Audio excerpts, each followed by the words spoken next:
수용적으로 해봅니다. 예, 짧은 시간에 발표를 해야 되기 때문에 간단하게 말씀드리겠는데요. 일단은 제가 다루고자 했던 부분은 지금 한국 경제 문제점이 가장 무엇이냐 그랬을 때 지금 보통 얘기하는 것은 이제 경제와 복지 이런 것들 얘기하고 있습니다. 그렇지만은 경제라는 것이 성장을 하지 않으면 일자리도 없고 일자리도 없고 그다음에 삶의 질도 높아지지 않습니다. 그렇기 때문에 한국 경제가 성장을 지속해야 한다는 측면에서 초점을 맞추고 그랬었습니다. 근데 지금 한국 경제가 성장에 대한 위기가 쌓여있는 상황입니다. 예를 들면 저희가 이제 97년도 외환위 이후에 성장 잠재력이 지속적으로 하락하고 있습니다. 외환위 이전에는 평균 7% 이상 성장을 하다가 이후에 5%, 4%대로 잠재 성장률이 하락하고 글로벌 금융위기 이후에는 4% 이하로 하락을 하고 있는 상황인데요. 두 차례 금융위기의 충격이 성장 자체에 타격을 줬는데 지금 문제는 외부적인 충격도 문제입니다만 또 근본적인 원인은 내부적인 다른 곳이 있지 않느냐 이런 문제의식을 갖고 얘기를 하고 있습니다. 그런데 이 보통 경제가 선진국들 보면 성숙 단계에 도달하면 성장 잠재력이 지속적으로 하락하고 성장률은 떨어집니다. 한국 경제가 지금 이 상황에 와 있는가? 한국 경제는 지금 보면은 여러 가지 IT라든가 자동차, 조선 이런 부분에서는 세계적인 제조 경쟁력을 가지고 있습니다. 그리고 경제 규모도 세계 15위권입니다. 이런 사실 보면 한국 경제가 지금 캡처 단계를 넘어서서 이제 성숙 단계에 서는 게 아니냐 이런 증거라고 볼 수도 있지만 반면에 1인당 GDP를 보면 세계 한 30위권입니다. 그리고 과학기술 수준이라든가 아니면 여러 가지 제도적인 측면에서는 선진국에 미치지 못하고 있는 상황입니다. 그러니까 성장 잠재력이 급속히 둔화될 정도로 성숙 단계에 접어들었다고 단정하기가 어렵습니다. 그러면 한국 경제를 좀 지속적으로 성장시킬 수 있는 제도적 기반이 중요한데요. 역시 지속적인 성장이 되려면 지속적인 투자 증대가 이루어져야 되고요. 그러려면 그런 성장이 있어야 되고, 그 다음에 성장이라는 것이 이제 자본을 투자하고 노동을 투자하기도 하지만은 혁신을 통한 생산성 향상이 지속적으로 이루어져야 되는데 그러한 환경이 조성되고 있느냐는 문제거든요. 혁신을 위한 환경은 마련되어야 한다는 것이 핵심이고요. 이를 위해서는 개혁하기 좋은 환경 그리고 경쟁을 심화시킬 수 있는 혁신의 유인이 필요합니다. 그럼 지금 한국 경제의 지속 성장을 제약하고 있는 요인이 무엇인가?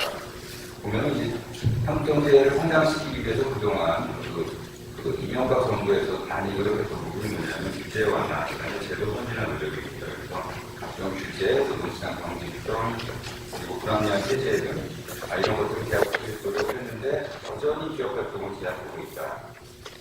그다음 한국 경제 지속적인 성장을 제약하는 가장 큰 요인 중에 하나가 뭐냐면 고령화로 인한 인구가 정체가 되고 있습니다. 고령화로 인한 인구 정체 그리고 이에 따라서 복지 비용이 증대될 전망이 있고요. 이것에 따라서 이제 노동력이 감소가 되고 재정 건전성이 악화될 가능성이 있다. 그리고 한국 경제 지속 성장을 제약하는 가장 큰 요인이라고 볼 수가 있는데요. 그래서 아까 말씀드렸던 규제 완화, 세제 합리화, 노동시장 유연성 확보 등과 같은 제도 개혁이 필요하고 고령화에 따라서 복지 비용이 급증하는 텐데 여기에 따라서 야기될 재정 건전성 악화 가능성에 대비하는 것이 중요한 과제 중 하나 될 것 같습니다. 간단하게 이명박 정부 정책과 한국 경제 지속 성장에 대해서 말씀드려보면은 이명박 정부 출범 당시에 제안했던 것은 감세와 규제 완화입니다. 이 정책 방향은 한국 경제 지속 성장 촉진이라는 측면에서는 상당히 올바른 방향이었는데 이후에 여러분 잘 아시다시피 촛불시위라든가 그다음에 글로벌 금융위기 이후에 경제가 상당히 침체되는 상황에서 정책 방향이 선회가 됐죠. 그래서 신성이라든가 공정사회 공생 발전을 강군들에서 각종 반기업, 반시장적인 정책이 제시가 됩니다. 이것에 따라서 이제 공기업 민영화 같은 경우는 거의 이루어지지 않았고 대기업 규제가 오히려 강화되고 있고요. 그래서 금산분리 완화라든가 지주회사 규제 완화와 같은 이런 규제 완화 정책은 철회가 됐고 감세 정책도 철회가 됐습니다. 지금 내부적인 상황은 이렇고요. 그런데 한국 경제에서 중요한 부분은 상당한 부분이 한국 경제가 수출을 통해 성장을 해왔기 때문에 세계 경제가 어떤 상황이냐는 것이 굉장히 중요합니다. 대외적 여건이 굉장히 중요한데 대외적 여건이라는 건 저희가 어떻게 할 수가 없는 부분입니다. 대외적 여건이 지금 어떤 상황인가를 아는 것이 상당히 중요한데요. 글로벌 금융위기 이후에는 세계 경제가 정체를 지속하고 있습니다. 그 이유는 글로벌 금융위기 이후에 이제 미국 경제 같은 경우 세계 경제의 가장 큰 축은 미국, 유럽, 최근에 이제 중국을 비롯한 신흥국이라고 볼 수가 있는데, 미국 경제도 지금 다시 회복을 하고 있긴 합니다만 상당히 좀 어려운 상황이다. 저성장에 빠져 있는 상황이라고 말씀드릴 수가 있고, 유럽 같은 경우 잘 아시다시피 지금 재정 위기가 심화되고 있고요. 재정 위기가 지금 심화되느냐 완화되느냐에 따라 달라지긴 하겠지만은 재정 위기로 인해서 유럽 경제에서 침체 그리고 저성장이 역시 오래 할 것이다 이렇게 말씀드릴 수가 있는데, 이러다 보니까 글로벌 금융위기 이후에 성장을 주도했던 중국이라든가 신흥국 시장의 경제도 지금 좋지 않아지고 있습니다. 좀 둔화되고 있는 상황이라고 말씀드릴 수 있는데요. 한국 경제를 보면은 우리가 이제 선진국으로만 지금 수출하는 것이 아니고 중국을 포함한 개도국으로의 수출이 전체 수출의 70%를 상회하고 있습니다. 수출의 선진국 의존도는 감소하였고요. 수출 시장 다변화에는 성공했는데 궁극적으로 우리가 신흥 개도국이라든가 중국이라든가 이런 국가로 수출한다고 해도 대부분이 거기서 다시 도입돼가지고 선진국 수요를 충족시키기 위한 상태대로 수출이 다시 수출이 됩니다. 그러니까 선진국의 경제가 나빠지고 수요가 줄어들려면 우리 수출도 줄어들 수밖에 없는 상황이고, 그래서 올해 수출이 지금 마이너스 성장을 하고 있는 것도 그런 상황이라고 볼 수가 있습니다. 그래서 당분간 선진국 경제가 좋지 않을 것이기 때문에 한국 경제의 배역으로는 좋지 않을 것이다 이렇게 말씀을 드릴 수가 있습니다. 그래서 이렇게 대외적인 여건이 좋지 않은 상황에서 우리가 어떻게 하면은 계속해서 성장을 이루어 나갈 수 있느냐 하는 부분에 대해서 여러 가지 정책 제안을 드리고자 합니다. 지금 많이 얘기가 나오고 있는 경제민주화하고 경제 지속성장하고는 어떤 관계가 있을까 보면은 이제 새로운 정부가 들어설 텐데요. 새로운 정부의 정책은 성장 잠재력의 둔화, 재정 반전성 악화 가능성, 선진국 경제 장기 저성장이라는 제약 조건 하에서 지속성장을 가능하게 만드는 것이어야 하는데요. 경제민주화라는 것은 뭐 여러 가지 개념상으로도 문제가 있습니다만, 경제민주화를 표방한 정책들은 대부분 대기업을 옥죄는 정책들입니다. 대기업을 옥죄는 정책이라는 것은 결과적으로 어떤 결과를 낳게 되냐면 대기업의 투자를 제약하게 되고요. 그 다음 일부 산업에서 대기업 못 들어가게 하는 것은 대기업은 못 들어가게 하는 것 같지만 경제는 제한하는 이런 상태로 이어져서 혁신이라든가 여러 가지 생산성 향상이라든가 이런 부분도 제약을 하게 된다. 그래서 경제민주화를 표방한 정책들은 경제성장을 제약하는 역할을 하게 될 것이다. 이런 말씀을 드릴 수가 있습니다. 그리고 이제 두 번째가 복지 확대인데요. 그 정치권을 제시하는 복지 정책의 실행은 막대한 추가 비용 발생이 불가능합니다. 그래서 지금 말씀드릴 수 있는 것은 기존의 제도, 지금 같은 경우 우리 복지 제도로도 고령화 진행에 따라서 복지 비용은 장기적으로 크게 늘어납니다. 재정 건전성이 악화될 것으로 예상이 되고요. 이런 상황에서 복지 비용의 폭적인 증가는 재정 건전성을 악화시켜서 재정 위기의 도래를 확장됩니다. 기존의 복지 제도도 보면은 누수와 남적 지출이 많고요. 그 다음에 일하려는 유인을 저하시키는 문제점이 있습니다. 이런 상황에서 기존의 제도를 개선하지 않으면서 복지를 확대하겠다는 것은 일하려는 유인을 점점으로 약화시키고, 그러니까 노동력이 줄어드는 것이 문제가 아니라 근로요인이 더 악화가 된다는 것이 문제라고 볼 수가 있습니다. 그래서 복지 확대는 재정 건전성도 나빠지고, 그 다음에 근로요인이 저하시키는 한다. 그래서 지속적인 경제 성장에는 역시 치명적이고, 가장 중요한 것은 지속성 성장을 하려면은 기업 환경이 좋아져야 됩니다. 왜냐하면 투자와 고용의 주체는 기업이고, 그래서 기업이 자유로운 활동을 할 수 있는 환경이 마련되어야만이 투자도 적극적으로 일어나고, 거기서부터 혁신도 생겨서 생산성 향상도 되고 고용도 늘어나는 이런 상황이 됩니다.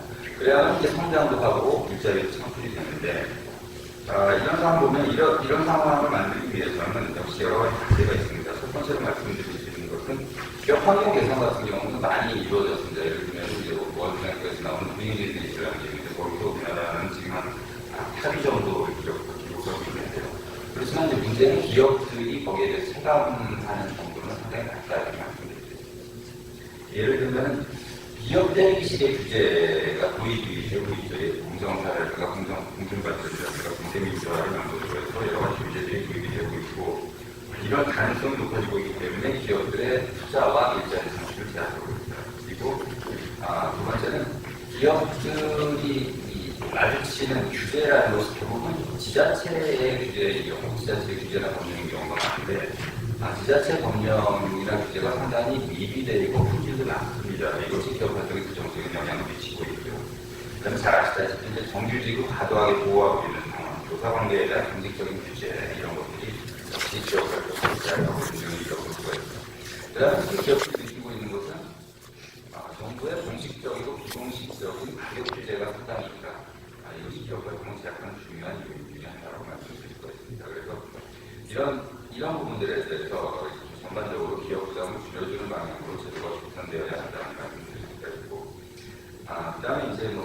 시장 촉진을 위한 기업 정책, 규제 개선 과제, 혁신을 위한 과제, 정부 과제도 말씀을 드렸는데, 제가 써놓은 게 있습니다. 참조해 주시기 바라고, 더 중요한 것좀 말씀드리면은, 일단 경쟁 정책입니다. 기업 혁신을 촉진하고, 기업 혁신 촉진을 통해서 투자도 이루어지고, 생산성도 높이고, 기술 개발도 일어나려면, 역시 경쟁이 활성화되어야 되는데요. 경쟁을 제한하는 제도적 장벽이 제거되어야 한다는 말씀을 드리겠습니다. 그런데, 지금 한국 경쟁 정책은 어디에 초점을 맞추고 있냐면은 경쟁을 제한하는 제도적 장벽보다는 경제력 집중 업체에 초점을 맞추고 있습니다. 근데 경제력 집중이라는 것은 문제가 되는 것은 어떤 시장이 있으면 그 안에서 경쟁을 제한하는 요소가 있으면 그것을 풀어주는 게 경쟁 정책이 돼야 되는데 우리나라는 어떤 기업이 얼마나 규모를 가지고 있고 국가 경제에서 얼마나 비중을 차지하고 있느냐 이 부분에 초점을 맞추고 있습니다. 이런 경제력 집중에 일반 집중에 초점을 맞추고 있기 때문에 여러 가지 문제점이 생긴다. 그래서 그런 부분도 경쟁 정책으로 그런 식으로 바뀌어야 된다고 말씀드릴 수가 있는데 여러 가지 얘기들이 있습니다.